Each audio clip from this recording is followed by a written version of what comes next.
Halo, Assalamualaikum warahmatullahi wabarakatuh. Bertemu lagi dalam pelajaran sejarah dalam video pendidikan.id. Hari ini Pak Aris akan berbicara, kita akan belajar bersama tentang sebuah peradaban kuno yang ada di dunia.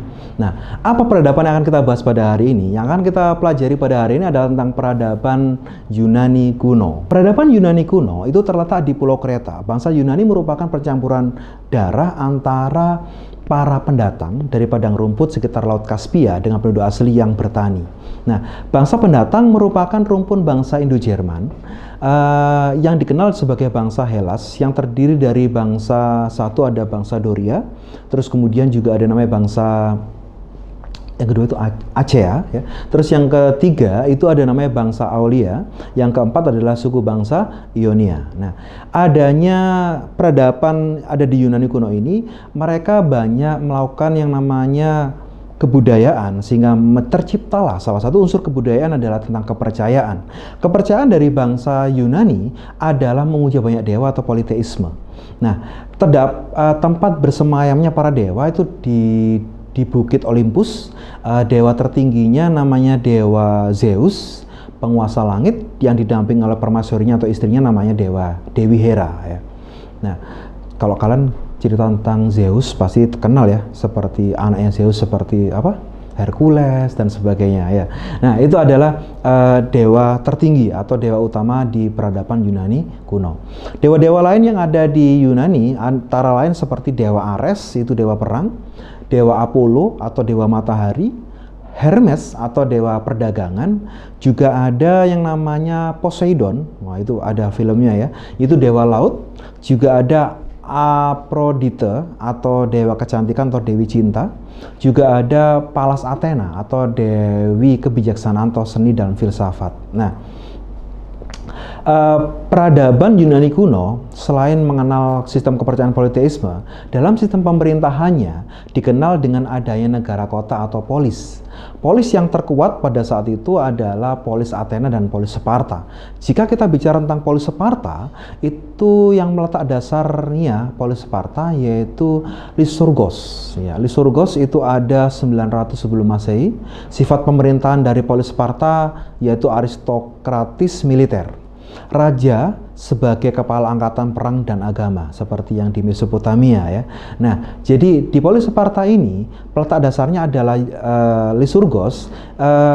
Sistem pemerintahnya adalah aristokrat militer dan seorang kepala negara juga memimpin sebagai kepala agama. Raja didampingi oleh seorang dewan Gerugesia atau Gerusia atau dewan penasehat, ya. Nah, terdapat juga dewan Epaur atau semacam parlemen di Sparta. Nah, terus selain Sparta, tadi ada juga namanya polis yang lainnya namanya polis Athena. Siapa pendiri dari peletak dasar polis Athena? Yaitu Solon. Solon ini sekitar 600 sebelum Masehi. Kemudian terdapat 3 penguasa dalam polis Athena. Yang pertama adalah Epodimos, ya. Epodimos itu adalah pengadilan rakyat, ya. Terus kemudian juga ada namanya Polemor, ya. Polemor itu ada namanya pengadilan militer, juga ada namanya Basilius atau untuk pemerintahan atau tingkat penguasa pemerintahan. Juga ada namanya dewan pengawas yang dikenal dengan istilah Baule, ya. Ya, di dewan pengawas ini mengawasi seperti seperti DPR gitu ya. Dia mengawasi yang namanya kinerja pemerintahan. Bahkan kalau kita ketahui juga di Yunani ini juga muncul namanya trias politika, yaitu apa? Sistem pemerintahan yang terdiri atas 3 kekuasaan, yaitu kekuasaan legislatif pembuat undang-undang, eksekutif sebagai pelaksana undang-undang, dan yudikatif sebagai pengadil dari undang-undang. Nah, selain terdapat Baule atau dewan pengawas, juga ada peradilan di Yunani, yaitu di polis Athena ini, yaitu pengadilan Areopagus. Areopagus itu masalah jiwa dan pengkhianatan negara. Jadi masalah pengkhianatan, pemberontakan itu dipegang oleh 2 badan, yaitu peradilan dipegang oleh Areopagus untuk masalah pengkhianatan atau masalah jiwa. Terus juga ada namanya peradilan Heliara atau masalah pidana dan perdata, ya. Jadi itu sekilas tentang polis Sparta dan polis Athena. Yunani juga terkenal juga peninggalannya berbentuk yang namanya filsafat. Ada beberapa tokoh yang di bidang filsafat. Contohnya yang pertama adalah Socrates. Socrates hidup pada sekitar 469 hingga 399 sebelum Masehi. Ajarannya adalah tentang filsafat etika. Nah, menurut Socrates, pemikirannya adalah tentang perbedaan antara manusia dan makhluk lainnya dapat dilihat dari akalnya, karena akal menjadi penentu tingkah laku. Nah, juga ada tokoh yang kedua, yaitu Plato. Plato sekitar tahun 427 sampai dengan 364 sebelum Masehi. Ajarannya bernama filsafat idea. Ya, kalau tadi Socrates filsafat etika, kalau Plato ada filsafat idea. Nah, apa buku karangan dari Plato? Buku karangannya adalah Republik. Menurut Plato, pemikirannya adalah kebahagiaan hidup itu dapat dicapai jika manusia bekerja dengan wataknya dan wanita diangkat derajatnya. Itu menurut Plato. Nah, jadi sudah ada dua tokoh filsafat ya. Tokoh selanjutnya dalam bidang filsafat yaitu Aristoteles. Nah, Aristoteles hidup sekitar tahun 469 sampai dengan 399 sebelum Masehi. Nah, Aristoteles ini dikenal sebagai filsafat negara, ahli filsafat negara.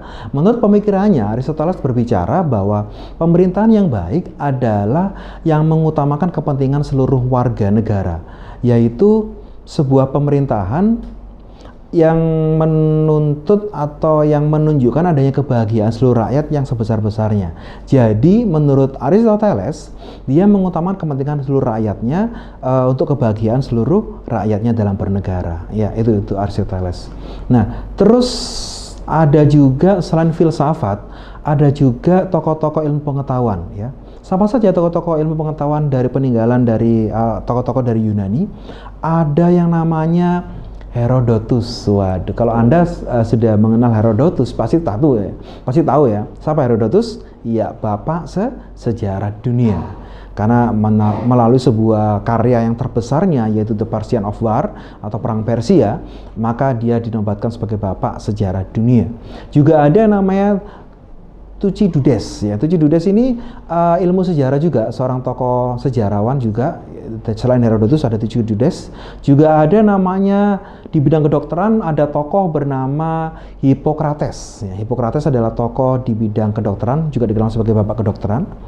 Terus juga ada tokoh lainnya di bidang ilmu pengetahuan, yaitu di bidang flora fauna, yaitu Aristoteles ya. Di Archimedes, si Archimedes itu ilmu fisika. Juga ada Pythagoras yang di ilmu pasti atau ilmu matematika. Nah, peninggalan dari peradaban Yunani kuno selain ilmu filsafatnya, ilmu pengetahuannya, ternyata juga ada sebuah event acara yang sangat besar di Yunani, yaitu tentang Olimpiade. Apa sih tujuannya diadakan Olimpiade?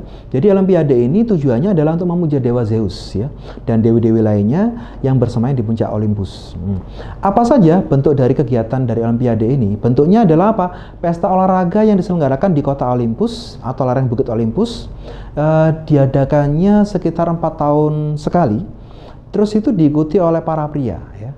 Wanita nggak boleh ikut ya. Dengan mengikuti ada beberapa cabang lomba seperti lomba lari, kemudian loncat, lempar lembing, lempar peluru, lempar cakram, gulat, pacuan kuda, dan lomba kereta kuda. Nah, itu semua tujuannya adalah apa? Untuk persembahan pada dewa Zeus sebagai dewa utama di Yunani. Nah, hari ini kita sudah banyak belajar tentang peradaban Yunani. Seperti tadi kita tahu bahwa Yunani adalah sebuah peradaban kuno yang ada di Eropa yang meninggalkan banyak sekali sejarahnya, peninggalan sejarahnya, seperti para ahli di bidang filsafat, para ahli di bidang ilmu pengetahuan, juga ada yang namanya Olimpiade.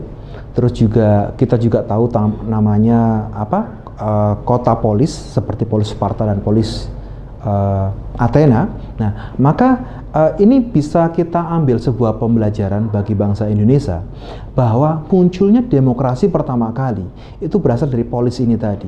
Mengapa kok dari polis ini tadi? Karena menurut pemerintahan polis, pemerintahan kota ini, yaitu mengutamakan adanya kepentingan rakyat. Karena demokrasi dari bahasa apa? Demos dan kratos. Demos itu artinya adalah rakyat, kratos artinya pemerintahan. Berarti apa? Pemerintahan dengan sistem rakyat. di mana yang mengendalikan utama dalam sebuah kekuasaan adalah rakyat. Karena menurut Abraham Lincoln itu mengatakan bahwa demokrasi adalah dari rakyat, oleh rakyat, dan untuk rakyat. Maka sebagai bangsa Indonesia, kalian harus mengedepankan adanya demokrasi, belajar lagi tentang sejarah demokrasi. Dari mana? Dari peradaban Yunani kuno. Ya, pelajari terus sejarah-sejarah, karena sejarah itu semakin asik, karena sejarah itu semakin banyak sekali cerita-cerita. Karena apa? Kedepannya kalian akan menjadi orang yang bijaksana. Dengan banyak belajar sejarah, kalian akan menjadi orang yang serba bisa, minimal berguna bagi diri Anda. Kemarin, yesterday adalah history, today is story, and tomorrow is mystery. Nah, semoga kalian bisa mendapatkan hikmah dari pelajaran kita pada hari ini tentang peradaban kuno Yunani, yaitu ada di Eropa. Peradaban Yunani kuno. Terus belajar, jangan lupa bersama Pak Aris, sejarah makin eksis. Terima kasih. Assalamualaikum warahmatullahi wabarakatuh.